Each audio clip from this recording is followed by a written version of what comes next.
بسم اللہ الرحمن الرحیم۔ تمام اہل اسلام اور بالخصوص وہ صاحب ثروت لوگ جو اس وقت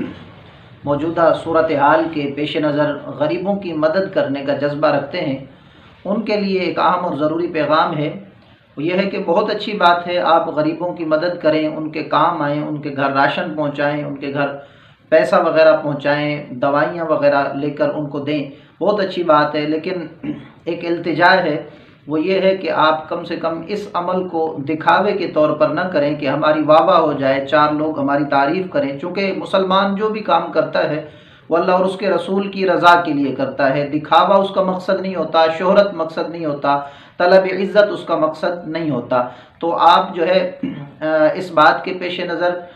کہ لوگ مجبور ہیں اور ہمارے تعاون کے منتظر ہیں، تو آپ ضرور تعاون کریں۔ لیکن یہ طریقہ کار بالکل غلط ہے کہ ایک آٹے کا تھیلا دیا جاتا ہے، ایک راشن کی بوری دی جاتی ہے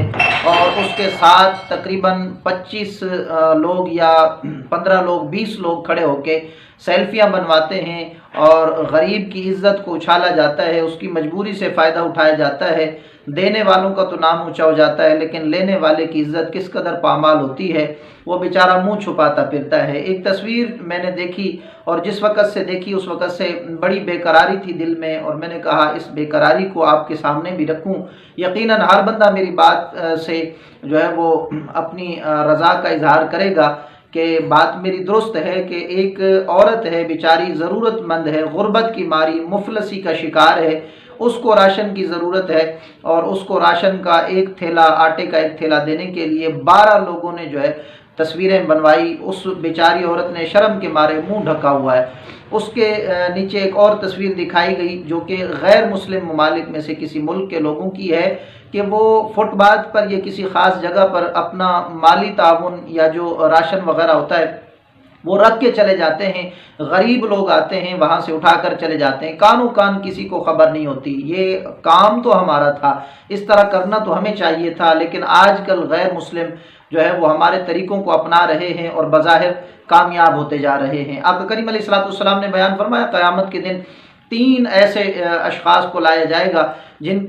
کے لیے رب کی بارگاہ سے حکم نامہ جاری ہوگا کہ ان کو جہنم میں ڈال دیا جائے۔ ان میں ایک تو سب سے بڑا قاری ہوگا جو محض اس لیے قرآن پاک پڑھتا ہوگا دنیا کے اندر کہ لوگ اسے بہت بڑا قاری یا بہترین آواز والا کہیں، یعنی دکھاوے کی نیت سے قرآن پڑھتا ہوگا۔ اسی طرح دوسرا غازی ہوگا جس نے اس وجہ سے جنگیں لڑی ہوں گی کہ اس کی جو ہے بہادری کے چرچے ہو جائیں، اس کی شہرت ہو جائے، تو اللہ تعالیٰ فرمائے گا اس کو بھی جہنم میں ڈال دیں۔ تیسرا فرمایا گیا جس کو جہنم میں ڈالا جائے گا، تیسرا وہ سخی ہوگا جس نے غریبوں پر اس وجہ سے خرچ کیا ہوگا کہ اس کی سخاوت کے 4 سو ڈنکے بجنے لگیں، تو ایسے بندے کو جہنم میں ڈال دیا جائے گا۔ کہیں ایسا نہ ہو کہ آپ کا تعاون کل قیامت کے دن آپ کو شرمندہ کرائے اور آپ کے جہنم میں جانے کا ذریعہ بن جائے۔ خدا را چھپائیں اپنے اس تعاون کو، چھپائیں اپنی اس معاونت کو، چھپائیں۔ آپ جو ہے غریبوں کے کام آ رہے ہیں، بہت اچھی بات ہے، لیکن سیلفیاں بنا کے اس کی تشہیر اور اپنا نام کمانا اور شہرت کمانے کی ہوس کو سامنے رکھ کے لوگوں کی عزت کو اچھالنا، پامال کرنا اور لوگوں کی مجبوریوں سے فائدہ اٹھانا، یہ کہاں کا انصاف ہے؟ کل آپ پر بھی یہ وقت آ سکتا ہے، اگر نہ بھی آیا تو خدا کے سامنے حاضر ہونا ہے۔ اللہ نے تو یہ فرمایا مما رزقناہم ینفقون، کہ ہم نے جو تمہیں